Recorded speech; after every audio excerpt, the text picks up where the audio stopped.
انہوں نے کشمیر کو اپنا حصہ سارا انٹرنیشنلی ایک پاکستان پر بھی ایک دباؤ تھا، وہ ہماری اپنی کمزوری کی وجہ سے ہے۔ لہٰذا آپ اقوام متحدہ وہاں ہمارا ایک اصولی موقف تو ہے، لیکن یہ اب ڈپینڈ کرتا ہے ہم کشمیری لوگ جو ہیں ان کی جدوجہد پہ۔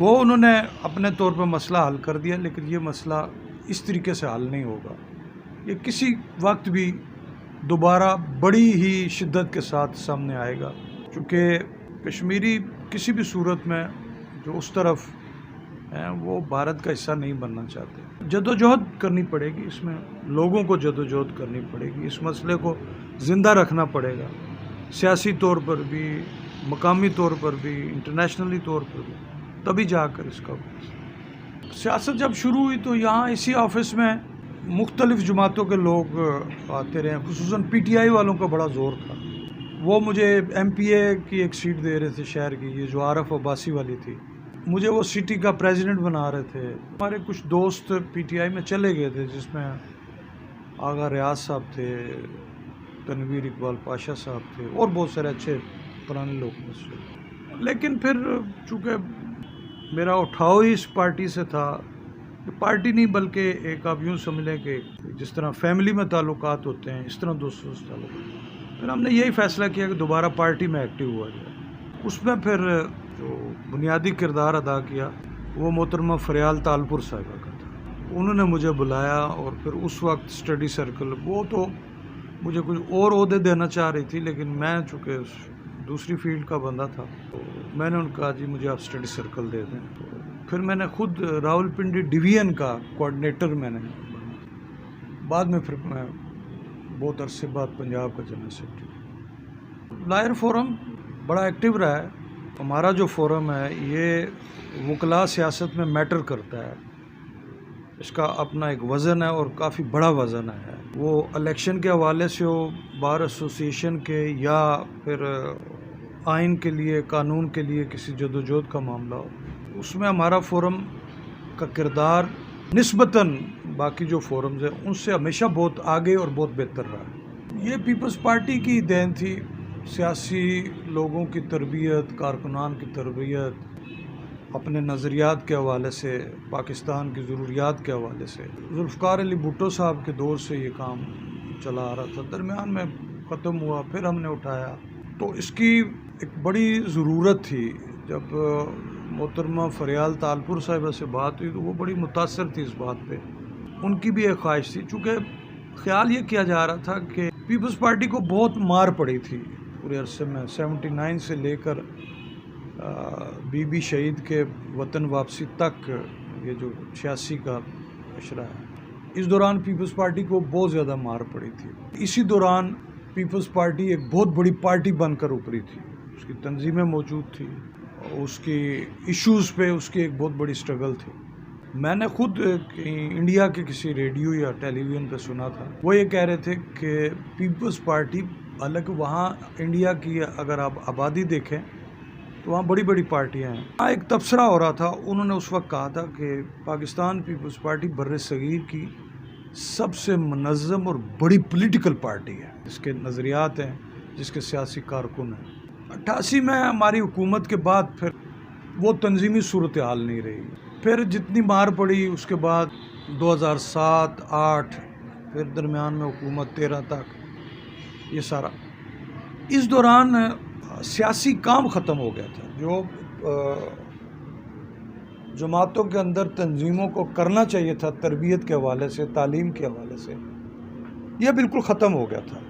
پاکستان میں نوجوانوں کی ایک بہت بڑی تعداد 60% ہے آج بھی، جن کی 30 سال تک عمر کے لوگ، تو اس پر پھر ہمارا آپس میں یہی ہوا تھا کہ ان لوگوں کو اس طریقے سے نہیں چھوڑنا چاہیے کہ یہ سیاست سے بے بہرہ ہوں اور کسی کا ایندھن بن جائیں، لہذا نوجوانوں کی سیاسی تعلیم و تربیت کے لیے اسٹڈی سرکل کا ہونا بہت ضروری تھا، اور یہ پارٹی کے اندر اس بات کو محسوس کیا گیا۔ اگرچہ ہم بعد میں کو پنجاب کے اندر بن گئی، باقی جگہوں پہ بھی جس طریقے سے کام کی ضرورت تھی وہ ہم نہیں کر سکے، لیکن پھر بھی آج بھی تھوڑا بہت کام تعلیم و تربیت کا کرتے ہیں.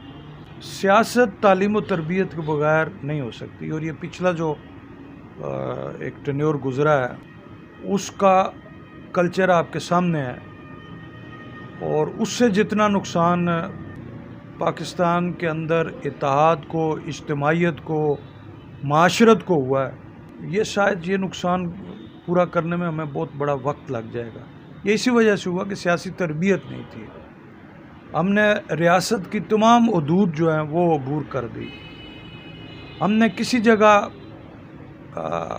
جو ملک کے لیے، قوم کے لیے کچھ صبر اور تحمل والی بات ہوتی، ہم نے وہ سب چھوڑ دی تھی. اور یہ اس وجہ سے ہے کہ تعلیم و تربیت کی کمی تھی.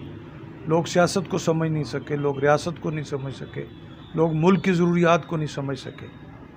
اس وجہ سے ہم بہکاوے میں آئے، پروپیگنڈے میں آئے، جھوٹی خبروں کا ہم وہ شکار بنے. تو آج بھی میں سمجھتا ہوں سیاسی جماعتوں کے اندر جو ان کے ساتھی ہیں، کارکنان ہیں، ان کی تعلیم و تربیت کا ایک باقاعدہ ایک بندوبست ہونا چاہیے.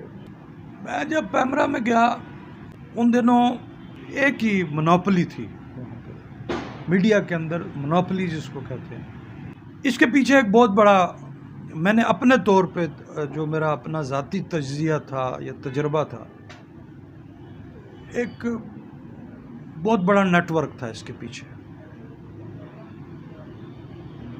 رولز کوئی نہیں تھے، پیمرا رولز نہیں تھے، قواعد نہیں تھے دوسرے.